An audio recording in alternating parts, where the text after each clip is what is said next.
अस्सलाम वालेकुम। हम हैं तमाम के तमाम इस वक्त जलावत निवासी मफरूर भी क्या करो सर और जनाब नज़र अब्बास साहब हैं, मफरूर सदा याफ्ता शहजाद अकबर साहब हैं, इमरान रियाज साहब हैं और मैं साबिर शाकिर हूँ। मैं वजाहत कर दूं, मैं मफरूर नहीं, मैं ऐसे मुकीम अब साढ़े ना रहे तो हो जाओगे इंशाल्लाह, अल्लाह करेगा फिर। ये तुसी जो इस्लामाबाद एयरपोर्ट लैंड करोगे ना, फिर पता लगेगा हम उस वक्त आपसे पूछेंगे आप मफरूर हैं या या नहीं। नहीं। ठीक हो गया। तो इसलिए तो आज हम इकट्ठे हुए हैं, तो डिस्कशन है पाकिस्तान और पाकिस्तान। तो इमरान भाई मैं शुरू करूँ। शुरू तो हो चुका है। शुरू तो हो गया। मेरे ख्याल में हमें 4-5 चीज़ों पे बात करनी थी। जी सबसे पहले जो मेन टॉपिक है, शहबाज शरीफ ने ऑफ़र कर दिया कौमी असम्बली में खड़े होकर कि 2018 के इलेक्शन का भी आप इंक्वायरी करवा लें। ठीक। अगर 2018 के इलेक्शन के अंदर जो कुछ हुआ था, जैसे डब्बे भरे गए शहबाज शरीफ के बकौल और जिस तरह बंदों की वफादारियां तब्दील करवाई गई, ठीक। तो फिर 2024 का इलेक्शन भी हुई है। अगर वो हुकूमत ठीक थी तो ये हुकूमत भी ठीक है। तो एक ऑफ़र शहबाज शरीफ ने एक तरह से की है। मुझे ज़ाती तौर पे ये लगता है, मैंने ये एनालिसिस अपने वीलॉग में भी किया, कि वो एक्चुअली नॉर्मलाइज करना चाहते हैं जो कुछ 2024 में हुआ, तो उसको कंपेयर करते हैं वो 2018 के साथ। एक वारदात तो ये है। दूसरा, शहबाज शरीफ साहब बड़ी चालाकी से इसको रिकॉर्ड पे रखना चाहते हैं कि मैंने तो ऑफ़र की थी तहकीकात। ये कल को यही कहेंगे ना, जिस तरह आपको याद है एक दिन इन्होंने कहा था कि मिसाक के मईशत कर लेते हैं, बिल्कुल। और उसको मरियम नवाज ने करार दे दिया था मजाक मईशत। ठीक। इससे पहले कि पीटीआई जवाब देती, पीएमएलएन ने खुद ही अपना आइडिया वापस ले लिया और बाद में शहबाज शरीफ आज तक ये कहते हैं कि मैंने तो कहा था मिसाक मईशत कर लेते हैं, तो मेरी तो इन्होंने बात ही नहीं मानी। आज उसी तरह शहबाज शरीफ ने एक बात की है। मुझे ज़ाती तौर पे ये लगता है, आप लोग अपनी ओपिनियन दे सकते हैं, कि पीटीआई को फौरी तौर पे ये ऑफ़र कबूल करके हर फोरम पे इनको एक्सपोज करना चाहिए। देखिए बिल्कुल, पहली तो बात यह है कि शहबाज शरीफ साहब ने तो एक तरह से, एक लिहाज से आप कह सकते हैं कि एतराफ़ जुर्म कर ली है।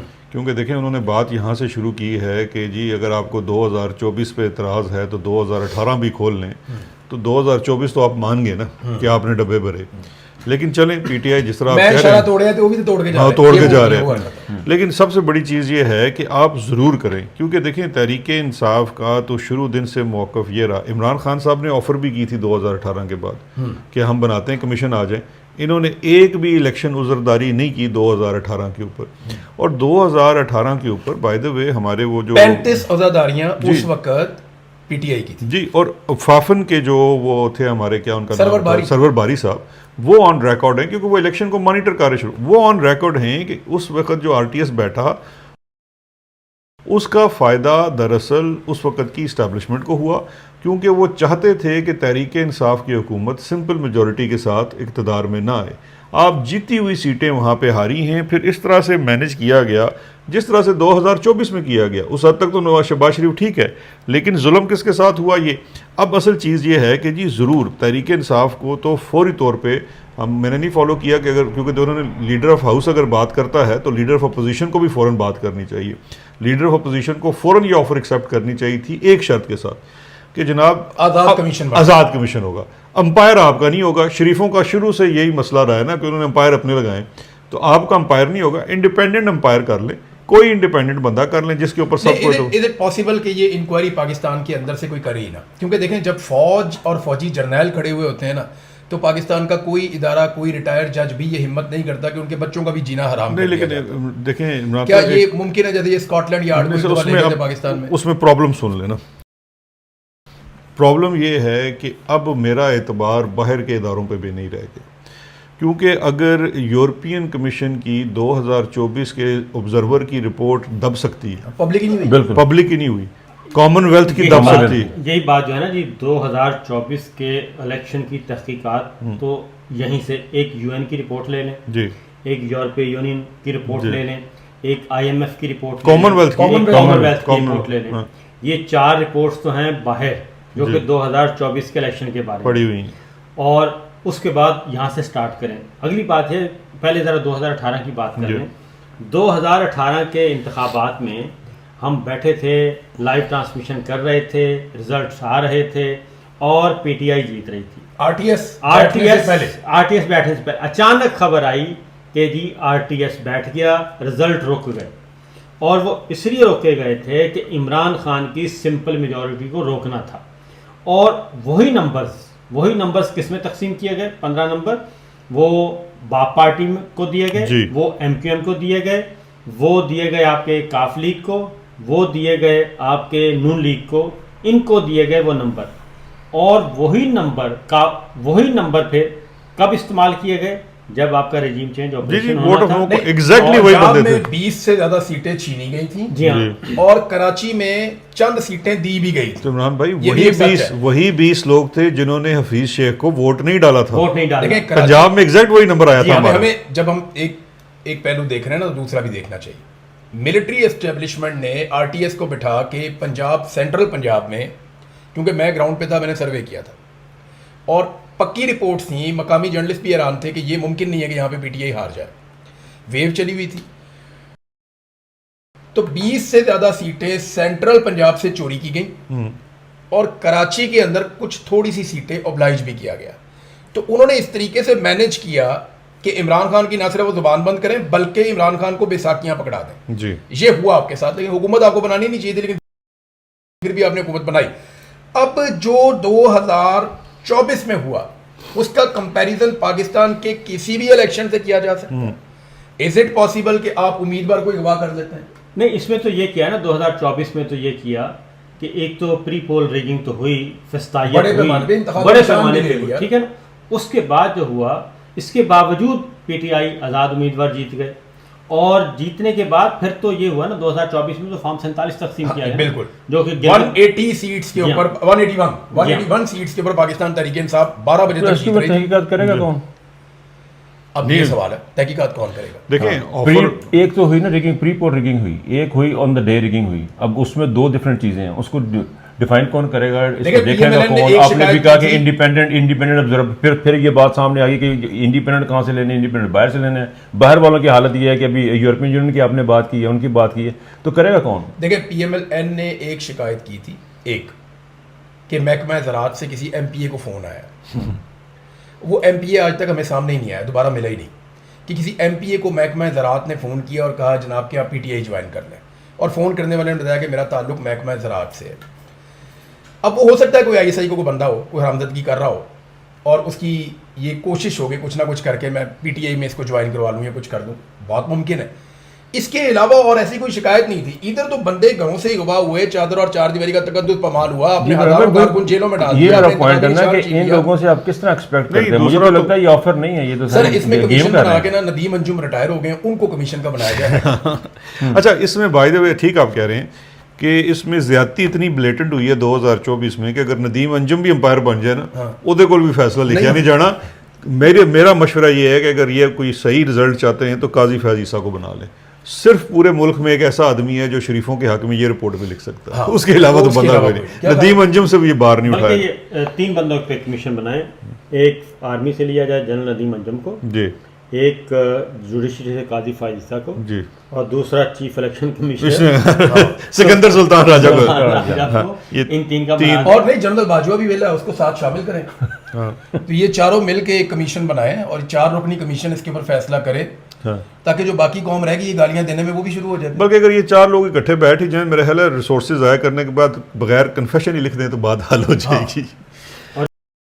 नहीं, इसकी इन्वेस्टिगेशन होनी बहुत ज़रूरी है, लेकिन बात ये है कि बात ये जो इसने प्राइम मिनिस्टर ने की है ना, बैठ के फ्लोर ऑफ द हाउस, लोगों को स्टूपिड बनाने अच्छा। वाला मसला। और मुझे ना, तो ना, इमरान भाई मैं कुछ नजर नहीं आता। we आपको have लगता to है be सीरियस very है ये? serious, sir? नहीं, हमें इसी हमें चीज़ होना में- चाहिए। वजह क्या है? हम तो हो जाएंगे सर, serious, ये हम जर्नैलों तो पे- चाहते हैं कि सर, investigation हो। इलेक्शन चोरी करने वालों पे, चाहे वो 2013 का इलेक्शन है, चाहे वो 2008 का इलेक्शन है, चाहे वो 2018 का इलेक्शन है, चाहे वो 2024 का इलेक्शन है, एक तो कंपैरिजन कोई नहीं है, किसी इलेक्शन का कोई कंपैरिजन नहीं है 2024 के साथ। जो हमने 2000, ये तो ऐसे है कि इस आदमी ने मर्सिडीज चोरी की, उसकी प्रॉपर्टी पे कब्जा किया, ये सारा कुछ किया, जब उसे पकड़ा तो उसने कहा देखो 3 पहिए वाली साइकिल है। यानी ये इस तरह का है ना, इसका कंपैरिजन बनता ही नहीं है कि तुमने जनाब अरबों रुपए लूट रही है और तुम कह रहे जी फलाना आदमी जो उसने लॉलीपॉप चोरी करके खाया था या उसको लॉलीपॉप दिया गया था। आप, ये कंपैरिजन नहीं है, ये जुर्म की डेफिनेशन में ये इतना बड़ा जुर्म हुआ है। एक्चुअली जर्नैलों के ऊपर बनता है जिन्होंने इलेक्शन चोरी किए गद्दारी का मुकदमा। इन्होंने आइन के साथ, मुल्क के साथ गद्दारी की है। इन्होंने ना सिर्फ इलेक्शन को डिले करके आइन तोड़ा, बल्कि इन्होंने इलेक्शन के साथ जो रेप किया इन्होंने, मैं इसको रेप का वर्ड कहूंगा, कि 24 2024 में 8 और 9 फरवरी की रात को जो इन्होंने कर दिया पाकिस्तान के साथ, पाकिस्तान आज तक उस एक रात की कीमत चुका रहा है। इसे नहीं, और दूसरी एक और चीज़ भी है ना, देखें जब हम इलेक्शन की बात करते हैं तो सिर्फ ये नहीं होगा कि उस रात के इलेक्शन की, इस इलेक्शन में तो प्री पोल रिगिंग है, प्री पोल रिगिंग है, जिसमें आपको सबसे बड़ा तो किरदार नज़र आएगा उस वक्त की सुप्रीम कोर्ट का कि किस तरह से एक जमात को ख़त्म करने के लिए, अच्छा ब्यूरोक्रेसी से आरओज के बाद, अच्छा वो देखें ना, आज तक तो इस चीज़ का फैसला नहीं हो सका कि आपके पिंडी के कमिश्नर ने जो वो स्टेटमेंट दी थी किधर है, वो किधर तो गया, उस स्टेटमेंट की आप कोई कर लें, जिसने तो साफ नाम नॉमिनेट कर दिया था ना कि जी चीफ इलेक्शन कमिश्नर और चीफ जस्टिस ऑफ पाकिस्तान, इन दोनों ने मिलकर ये सारा इलेक्शन चोरी किया। तो ये कैसा मुल्क है जिसके अंदर इसकी भी कोई तफ्तीश नहीं है, कोई तहकीक नहीं है। लेकिन देखिए इसमें एक और चीज़ भी है ना, अब मूविंग फॉरवर्ड वाली बात है। एक बड़ा अहम सवाल है, मैं आप सब दोस्तों से करना चाहता हूँ। चलें, ये तो मुझे नज़र आ गया, वो ओवर ड्रेस्ड प्राइम मिनिस्टर साहब, आज मतलब देखें 23 जून है और 23 जून को डबल ब्रेस्ट कोट पहन के, और वो कपड़ा भी मुझे खासा गर्म लग रहा था। नहीं, वो पहले उसने बहुत ड्रामा किया, वो हमेशा खाकी कलर का एक सूट पहनता था और एक सफारी सूट पहन के उन्होंने ये साबित करने की कोशिश की कि मैं अवामी आदमी हूँ। फिर उन्होंने कहा कि मैं ये कपड़े अपने बेच दूंगा अवाम को आटा खिलाने के लिए। फिर उन्होंने उसके बाद कॉम बेच दी, पीआईए बेच दिया, पाकिस्तान का सारा सौदा बेच के अब वो महंगे सूट पहन के फिरता है। ये मियाँ शरीफ का वो बच्चा है जो प्रिटेंड ये करता है कि वो हबीब जालिब का है, हत्ता कि हम सबको पता है कि ये मियाँ मोहम्मद शरीफ साहब का बेटा, और पहनावे से वो प्रिटेंड करता है कि जैसे वो यहाँ पे कोई इधर ऑक्सफोर्ड का रहने वाला है। ऑक्सफोर्ड। लेकिन अब मुझे ये बताएं कि अपोजिशन कहाँ है, मुझे सिर्फ ये बता देना। देखें, ये ऐवान में आते हैं, ऐवान में आके ऐसी तकरीर भी कर ले जाते हैं। मुझे एक सिर्फ इशू है कि अपोजिशन की जानिब से, चलें एक तो उनके ऊपर जुल्म बहुत है, वो बात करते भी हैं तो एयर नहीं होती, सब कुछ है, लेकिन एक बी फिटिंग रिस्पॉन्स नहीं आना चाहिए ऑन द फीट के opposition leader of the opposition खड़ा हो और कहे जनाब कि बिल्कुल हम आपकी ऑफर एक्सेप्ट करते हैं, अब आपने भागना नहीं है। प्रेस कॉन्फ्रेंस करनी चाहिए, बैठा ले इनको कि आ जाओ भी बैठो, क्या अब आपने भागना नहीं है, आप बताएं, आ जाएं, कर लें इसकी, दोनों का 18 का भी कर लें। और अभी जो बाय द वे जो अपोजिशन लीडर है उनका स्टेक तो ना 18 में या ना 24 में। शहजाद अकबर साहब बैठे हुए हैं ना, स्पीकर ने एक बात की, जरा शहजाद अकबर साहब सिस्टम में थे, इनसे पूछते हैं। इजाज चौधरी साहब के प्रोडक्शन ऑर्डर्स के ऊपर एक दफ़ा भी अमल दरामद नहीं हुआ। स्पीकर ने कहा जी हम आपकी मिन्नतें किया करते थे, आप प्रोडक्शन ऑर्डर नहीं देते थे, हकायक हम जानते हैं, आप बताएं आपके पास गवर्नमेंट में उस वक्त क्या चल रहा था? जो उस वक्त नहीं, प्रोडक्शन ऑर्डर किसका नहीं हुआ? जिस हमजा शहबाज तो रहा ही वहां पे है सर, हमजा शहबाज तो पंजाब की बात है ना। आपका सबसे बड़ा आदमी ख्वाजा आसिफ ना सिर्फ प्रोडक्शन ऑर्डर इशू होने के ऊपर बाकायदगी के साथ असम्बली आता था, बल्कि असम्बली में नहीं जाता था और सारा दिन अपनी लॉजेस के अंदर रहता था। हत्ता कि उस वक़्त, आज जो इस वक्त सिस्टम का सबसे फेवरेट आदमी है फैसल वाडा, वो सुबह शाम आके प्राइम मिनिस्टर हाउस में शिकायत करता था जी कि इसको अडियाला रखें, ये इधर क्यों रहता है, प्रोडक्शन ऑर्डर का मतलब ये है। लेकिन वजह फिर कोई और होनी है नहीं, हाँ वजह जो भी देखें उस वक्त क्या था, और ये क्रेडिट देना चाहिए असद कैसर साहब को। एज अ स्पीकर मैंने खुद देखा, मेरी असद कैसर साहब से कोई कह लीजिए बहुत चीज़ों पे इख्तलाफ भी हो जाता है। असद कैसर ने और परवेज इलाही ने जी इनको बहुत फैसिलिटी, जिन्होंने एज स्पीकर एक्ट किया है। असद कैसर साहब जो थे वो एज स्पीकर एक्ट करते थे, और मुझे हो सकता है उस वक्त बुरा लगता हो कि यार तुसी की देखो इन्होंने ये क्या करते हैं। वो कहते थे नहीं देखो, ऐवान के लिए मेरा रोल स्पीकर का है, और ये मैंने असद कैसर को खुद, ये और बात है कि आखिरी दिन असद कैसर साहब को वो रूलिंग पास करनी चाहिए थी जो कासिम सूरी को करनी पड़ी। उस दिन असद कैसर साहब बैठ गए थे, और मैंने उस मीटिंग में कहा था कि काश आज हमारी जमात में कोई वो क्या वो मुल्तान वाले जो साहब हैं जिन्होंने जरदारी के लिए चिट्ठी नहीं लिखी थी, मिसाल तो गलत थी, लेकिन कम अज़ कम कोई अपने लीडर से और अपनी कॉज से वफादारी दिखाने के लिए आप किसी हद तक भी जा सकते हैं। वो चीज़ हमारे अंदर नहीं थी। लेकिन जहाँ तक ये बात है, मैंने ऑन रिकॉर्ड है कि मैंने उस दिन भी ख्वाजा आसिफ को कोट करके ट्वीट की थी कि मैंने कहा जवाब दो ना कि पहले दिन जेल में आपको मेमोरी फोम पहुँचा दिया गया था जिस दिन आप अरेस्ट हुए थे, क्योंकि आपने बताया हमें कमर की तकलीफ़ है, आपको मेमोरी फोम पहुँचा दिया गया।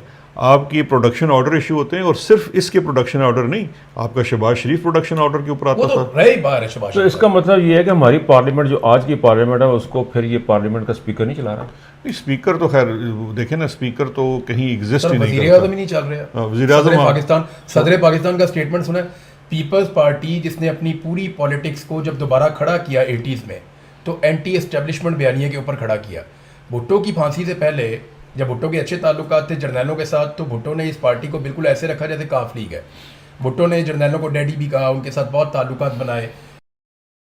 भुट्टो ने जर्नैलों के कहने के ऊपर पाकिस्तान में हर तरह का गंद मारा, उसने मुखालिफिन के ऊपर मुकदमात करवाए, भुट्टो ने बहुत जुल्म करवाया, बंदे भी पाकिस्तान में मरे।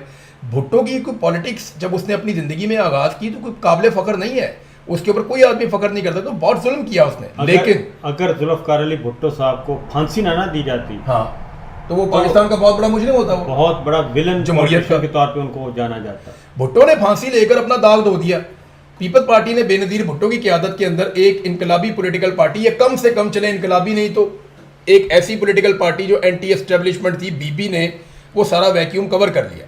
आज आसिफ अली जरदारी खड़ा होकर सिंध में कहता है, जहां भुट्टो दफन है, वहां पे एक जरदारी खड़ा होकर उस पार्टी पे कब्जा करके वो ये कहता है कि हमने एस्टेब्लिशमेंट के हाथ मजबूत करने हैं। बड़ा ही अनयूजुअल स्टेटमेंट है। सरदर्द तो है ही नहीं कोई आपका, ये तो एक टाउट है जो वहां बैठा हुआ है, उसका बेटा वो उससे बड़ा टाउट है। और इनको पता है कि वो शहबाज शरीफ कहता है ना, ए वतन की मट्टी मुझे एड़ियां रगड़ने दे, मुझे यकीन है कि चश्मा यहीं से निकलेगा।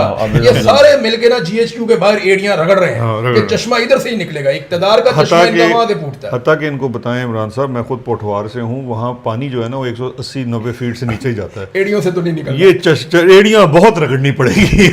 वो तो चश्मे नहीं निकलेंगे, छोटे छोटे ना नाले नाला नहीं